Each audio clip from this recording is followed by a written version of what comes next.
I'm going to see if you can get this in a reel. So this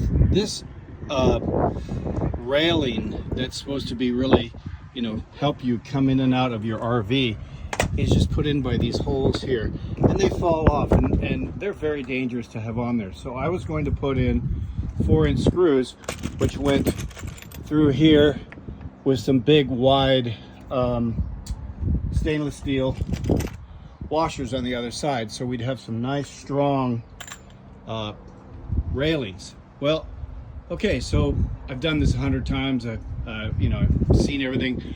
I reached up here and felt behind it, and there was nothing there, so I proceeded to drill down below. And if you'll notice, everything is covered in white. Everything, including my face, my arms, my glasses, everything. As I drilled into here, and it came flying out, and I said, what have they got? Some kind of like insulation in here? Some air-loaded insulation? What the hell? And I ran into the house and took a shower, and as I was about halfway through the shower, I realized